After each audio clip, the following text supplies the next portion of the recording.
এখানে যারা চেয়ারে বসে আছেন তাদের তো কোনো কাজও নেই, তাই না?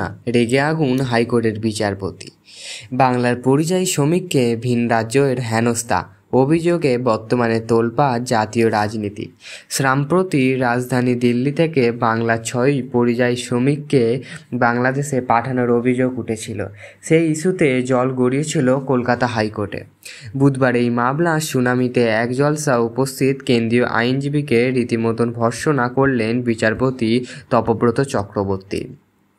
কেন্দ্রকে ভূমিকায় বিরক্ত হাইকোর্ট। এদিকে কেন্দ্রীয় আইনজীবীর বক্তব্য চরম ক্ষুব্ধ হন বিচারপতি।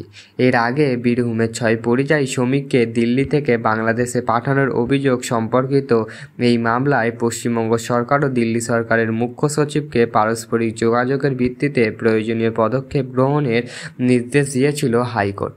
হাইকোর্টের বিচারপতি তপব্রত চক্রবর্তী ও বিচারপতি ঋতব্রত কুমার মিত্রের ডিভিশন বেঞ্চ 2 রাজ্য সরকারের পরিস্থিতি অনুযায়ী পদক্ষেপ নেওয়ার নির্দেশ দিয়েছিল।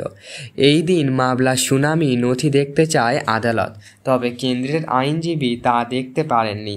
এতেই ক্ষুব্ধ হন বিচারপতি। কেন্দ্রের আইনজীবী আদালতে জানান, দিল্লি থেকে আসা আসিফরা সমস্ত অরিজিনাল নথি নিয়ে দিল্লি ফিরে গিয়েছেন। এতেই ক্ষুব্ধ আর বিচারপতি। রীতিমতন বিরক্ত হয়ে বিচারপতি বললেন, ফিরিয়ে আনা মানে একদিন আদালত খোলা ছিল না, সেই সমস্ত অরিজিনাল ডকুমেন্ট নিয়ে চলে গেল। ক্ষুব্ধ বিচারপতির মন্তব্য, আপনাদের অফিসার খুব ব্যস্ত, তাই না? এখানে যারা চেয়ারে বসে আছেন তাদের তো কোনো কাজই নেই।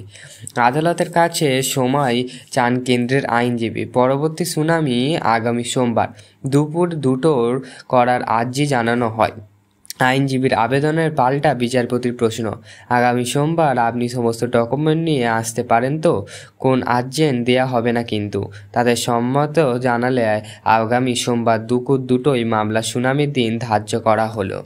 আপনাদের কি মনে হয়, এই সমস্তটা একটা চক্রান্ত, ষড়যন্ত্র না কি? আপনাদের মূল্যবান মতামত আমাদের চ্যানেলে জানাতে পারেন।